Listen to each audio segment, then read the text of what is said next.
जो लोग मेरा चैनल को सब्सक्राइब करेंगे, मैं उनको डायरेक्ट अपना व्हाट्सएप नंबर देकर वीडियो कॉल करूंगी। दोस्तों, इस कहानी को पूरी सुनिएगा, आपको बहुत पसंद आएगी। यह कहानी सुमित्रा, उनके नौकर रामू और सुमित्रा के पति मोहित की है।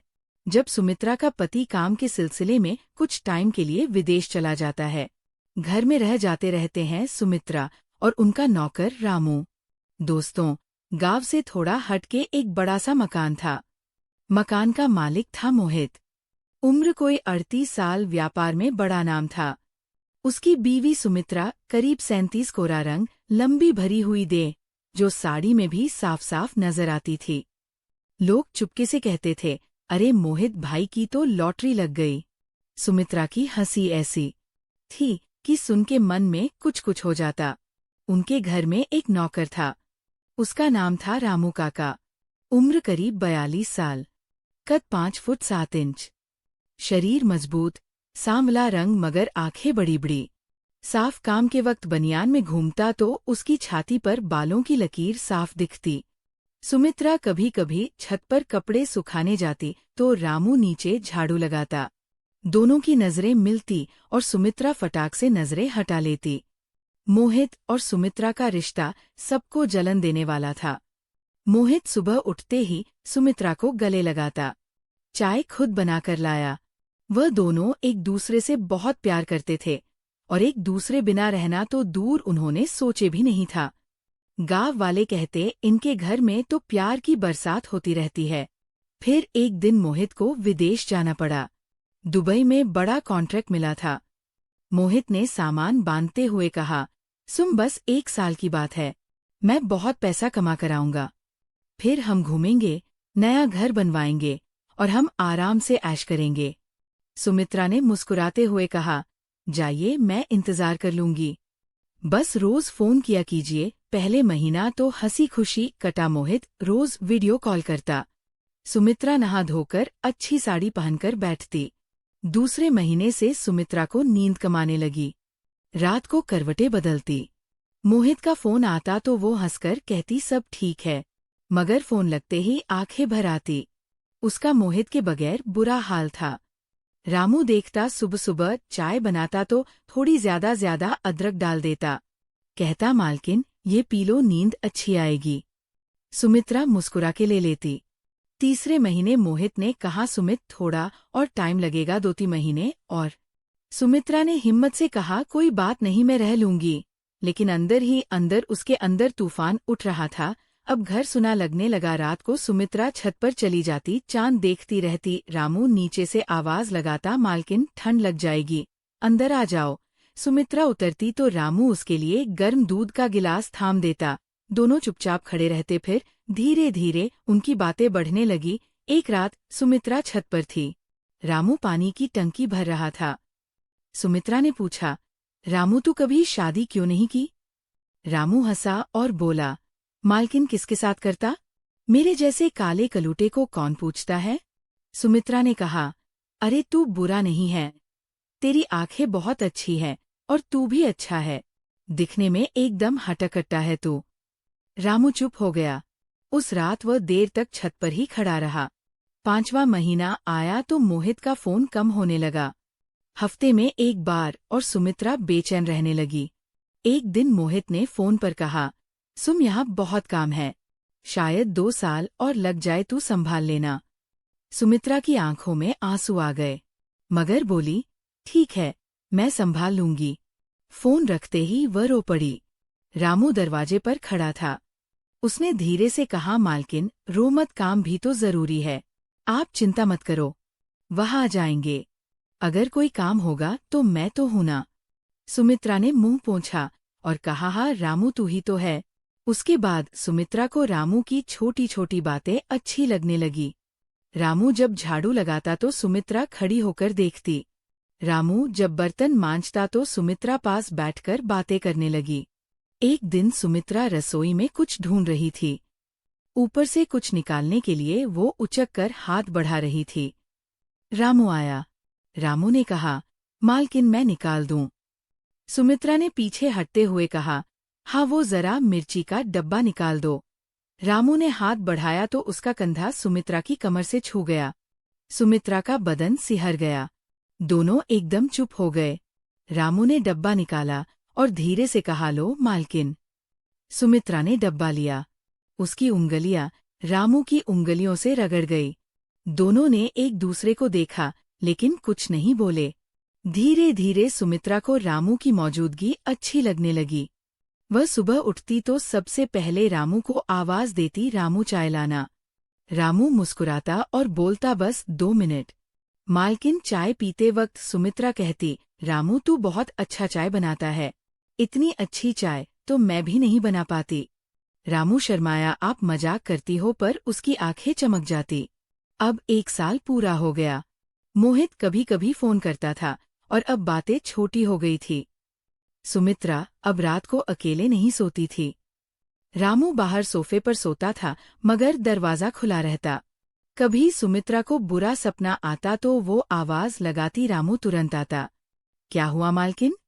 सुमित्रा कहती, पानी दे। रामू पानी लाता। सुमित्रा पीती तो उसका हाथ कांपता। रामू उसका हाथ पकड़कर गिलास से उसे पानी पिलाता। सुमित्रा को बहुत अच्छा लगता।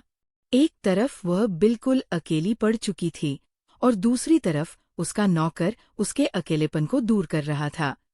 उधर अब मोहित का फोन महीने में 1 बार आने लगा। सुमित्रा ने पूछा भी नहीं कि कब आओगे। इधर अब सुमित्रा और रामू की बातें गहरी होने लगी। फिर एक शाम सुमित्रा आंगन में तुलसी को जल दे रही थी। रामू पास खड़ा था। सुमित्रा 3 ने कहा, रामू तू कभी मेरे से कुछ मांगता क्यों नहीं? रामू ने चौंक कर कहा, मालकिन आपने मुझे सब कुछ दे दिया। रहने को घर, खाने को रोटी और आपका प्यार, मैं और क्या मांगूं?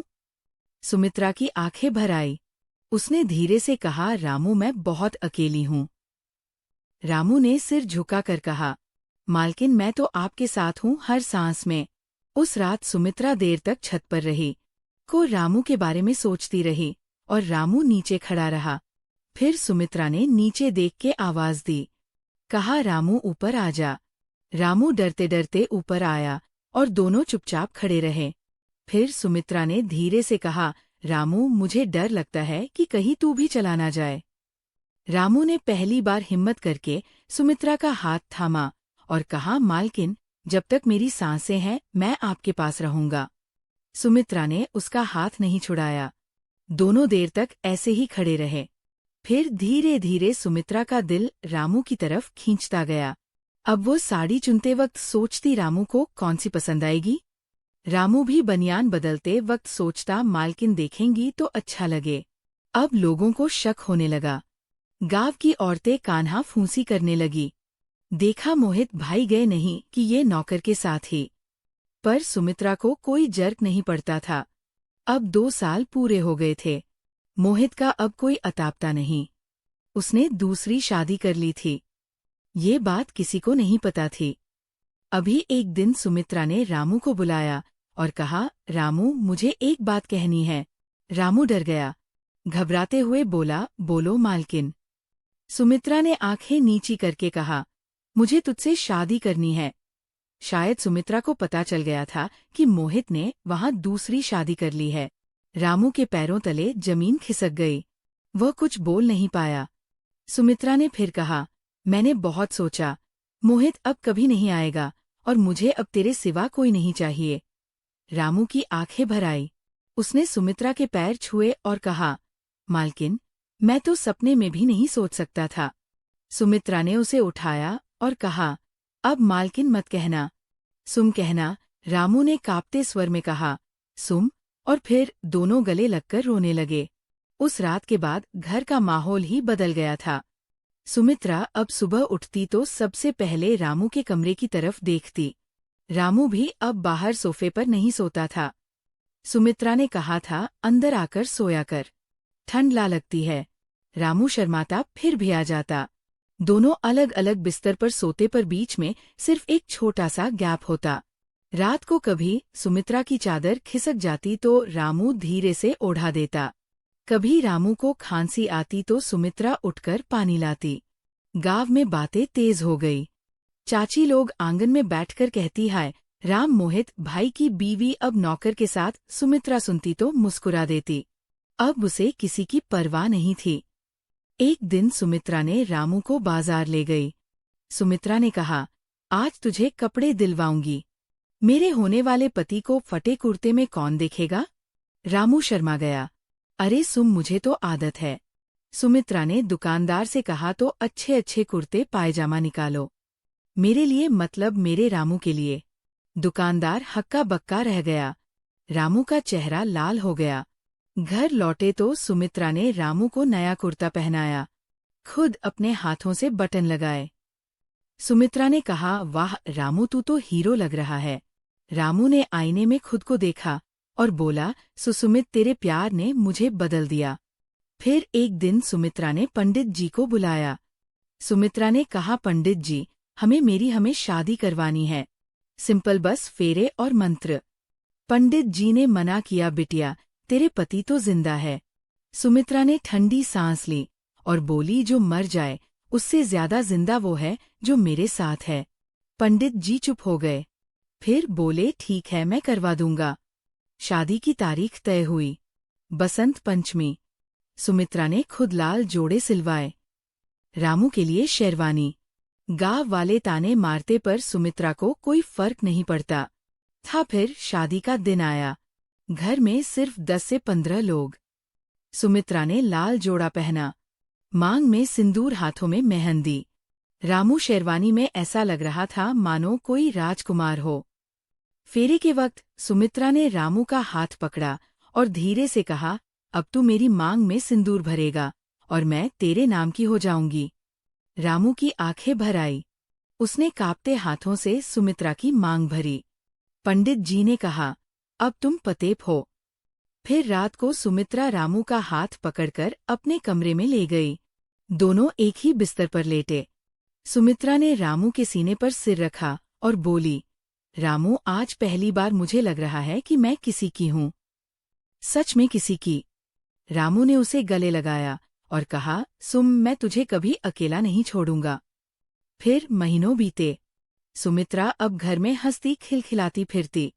रामू अब नौकर नहीं, घर का मालिक था। लोग अब रामू के भैया कहने लगे। एक दिन सुमित्रा को उल्टी हुई। रामू घबरा गया। तुम डॉक्टर के पास चले? सुमित्रा मुस्कुराई। नहीं रामू, पहले घर पर टेस्ट कर लेते हैं। 2 लाइन आई, सुमित्रा रो पड़ी। रामू समझ नहीं पाया। सुमित्रा ने उसे गले लगाकर कहा, रामू, हम माँ बाप बनने वाले हैं। रामू के पैरों तले जमीन खिसक गई। वो बार बार सुमित्रा के पेट पर हाथ फेरता और रोता। रामू ने कहा, सोम, मैंने सपने में भी नहीं सोचा था कि मेरे गोद में कभी मेरा बच्चा खेलेगा। फिर 9 महीने बाद एक प्यारी सी बिटिया पैदा हुई। सुमित्रा ने नाम रखा मोहिनी। रामू रोज सुबह बिटिया को गोद में लेकर आंगन में घुमाता। सुमित्रा पीछे पीछे मुस्कुराती। इधर 5 साल बाद एक दिन मोहित लौटा। दुबई में उसने दूसरी शादी कर ली थी। एक बेटा भी था। वह सोच रहा था कि सुमित्रा अब भी उसका इंतजार कर रही होगी। मोहित घर आया तो दरवाजे पर रामू खड़ा था, गोद में मोहिनी। मोहित ने पूछा, सुमित्रा कहाँ है?